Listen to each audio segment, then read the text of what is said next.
हाँ जी, नमस्कार, राधे राधे, हर हर महादेव। मैं आपका आचार्य देव। हमारी चर्चा राजनीति पे चल रही है। राजनीति एक ऐसा विषय है जिसके केंद्र बिंदु में सब लोग घूमते हैं। राजनीति बहुत विशद है और राजनीति में सबको कभी न कभी भाग लेना ही पड़ता है। अगर आप राजनीति में भाग नहीं लेंगे तो फिर उसका दंड ये मिलेगा आपको कि जो लोग 9वीं फेल हैं, 10वीं फेल हैं, जिनके पिताजी चारा खा के जेल चले गए हैं, वो आपको बोलेंगे कि मैं आपको बेरोजगारी दूर कर दूंगा, आपको शिक्षित कर दूंगा, आपको संस्कारित बना दूंगा। अब सोचिए, आपको संस्कार देने की ट्रेनिंग कौन दे रहे हैं? शिक्षित आपको बनाने का वादा कौन कर रहे हैं? तो राजनीति सर्वकालीन एक ऐसा विषय रहा है जो लोगों को अट्रैक्शन पैदा करता है। राजनीति लोगों का प्रोफेशन उन्हीं लोगों का बनता है जिनके घर में राजनीति होती है। एक नेता का बेटा बहुत इजीली नेता बन जाता है, लेकिन एक सामान्य वर्ग का जातक नेता बनने में उसको बहुत समय लगता है, निकल जाते हैं, वर्षों से गुजर जाते हैं। अभी बिहार में चुनाव होने वाले हैं। हर जगह भारत में चुनाव होते रहते हैं। आज हम चर्चा करेंगे विधायक कैसे बनते हैं। कुंडली के अनुसार विधायक बनने के क्या योग हैं। कुंडली में जो चतुर्थ भाव होता है, पंचम भाव, साथ में षष्ठम भाव, दरअसल राजनीति सेवा का विषय है। लेकिन वर्तमान में राजनीति सेवा का विषय नहीं है, राजनीति सिर्फ मेवा का विषय है। हम विधायक बन जाएं, हम मंत्री बन जाएं, हम लूट के 7 पुस्तों के लिए रख लें, यही लोग करते हैं, इसीलिए बनते हैं। तो राजनीति में सबको अट्रैक्ट करती है, चाहे वो नेता हो, अभिनेता हो, विद्वान हो, खिलाड़ी हो, सबको लास्ट में राजनीति अपने आगोश में ले लेती है, क्योंकि अट्रैक्शन बहुत है, पैसा बहुत है, पद प्रतिष्ठा सब कुछ है। ये अचानक मिलता कैसे है? आपकी कुंडली में जो राजनीति, वर्तमान राजनीति का कारक है, या वर्तमान राजनीति जिसके इर्द गिर्द घूमती है, आप कह लीजिए वो राहु है।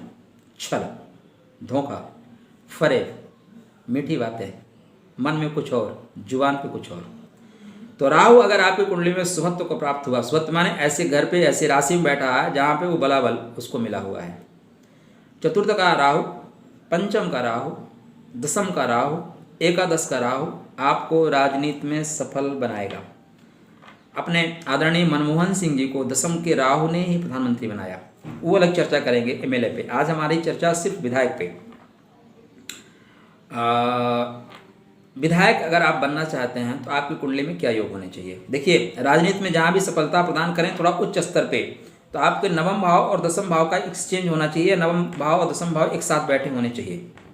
अगर आपके नवम और दसम ने एक्सचेंज कर रखा है तो आपको राजनीति में झंडे गाड़ने से कोई रोक नहीं सकता। एक दिन आप राजनीति में झंडा गाड़ोगे महाराज, ठीक है ना। हो सकता है इन दोनों ने एक्सचेंज योग ना कर रखा हो, लेकिन इन दोनों की युति हो। युति कहाँ पे हो? अब इन दोनों की युति जहाँ पे होगी, लाभ वो व्यक्ति उठाएगा। अगर इसकी युति दसम भाव में है, इन दोनों की युति नवम भाव में है, इन दोनों की युति लगन में है, तब इसका संपूर्ण फायदा आप ही उठाएंगे। आप राजनीति में सफल होंगे, आपको विधायक बनने से कोई रोक नहीं सकता। ठीक, आप विधायक बन जाएंगे। साथ में सूर्य का अटैचमेंट, सूर्य की कनेक्टिविटी, नेम फेम तो आपको पार्टियां पैसा देती हैं। 50 लाख रुपए दिए, हो सकता है आप 20 लाख खर्चा करके 20 लाख बचा लें, लेकिन आपको पद मिलेगा कि नहीं मिलेगा, उसके लिए सूर्य को देखना पड़ेगा। नेम तो मिल जाएगा राहु की वजह से, आप चर्चा में तो आ जाएंगे, लेकिन पद भी मिलेगा कि नहीं, माने विधायक परमानेंट बन पाएंगे कि नहीं, क्या विधायक की दौड़ में रह जाएंगे। तो अगर 9मेश 10मेश आपस में युति बना रखे हैं, एक्सचेंज करके रखे हैं, एक साथ बैठे हैं, लगन में बैठे हैं, दसम में या नवम में बैठे हैं, पंचम में बैठे हैं, तो आप विधायक बन जाएंगे। साथ में महादशा बहुत इंपॉर्टेंट है। वर्तमान में किस ग्रह की महादशा चल रही है? अगर आपकी कुंडली में शुभ भावों की दशा चल रही है, आपकी पंचमेश की दशा चल रही है, आपके 9मेश दशा चल रही है, 10मेश की चल रही है, लग्नेश की चल रही है, तब फिर आप विधायक बन ही जाएंगे। अब आपके यहाँ पे दसम भाव नवम भाव डिग्री कितना अंतर है, कितने दोनों के डिग्री में क्या फ़र्क है? क्योंकि आप जिससे लड़ रहे हैं वो भी उसी रेस को लेके आपके साथ खड़ा हुआ है, उसी कनेक्टिविटी के साथ खड़ा हुआ है। तो उसकी कनेक्टिविटी आपके ग्रहों पे भारी तो नहीं पड़ेगी। उसके सूर्य का बलाबल या उसके 9मेश 10मेश का बलाबल आपकी कुंडली के बलाबल पे भारी तो नहीं पड़ेगा।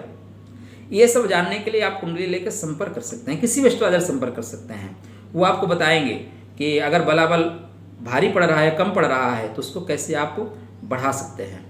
और आप अपने देश का स्थिति को देखते हुए ये भी आप निर्णय ले लें आप किस पार्टी से लड़ रहे हैं, क्योंकि वर्तमान में 2 दशक से जो चुनाव चल रहे हैं वो पार्टियों पे चल रहे हैं। व्यक्ति का व्यक्तित्व महत्वपूर्ण नहीं है, आप किसके साथ हैं वो ज़्यादा महत्वपूर्ण है। आपका नेता कौन है, आपका चीफ मिनिस्टर कौन है, प्राइम मिनिस्टर कौन है, वो महत्वपूर्ण है। एक व्यक्ति इस समय सबको जिता रहा है, आप कहीं उसके अनुयायी तो नहीं है जो भारत की 125 करोड़ जनता की जगह 25,000 करोड़ जनता बोलता हो।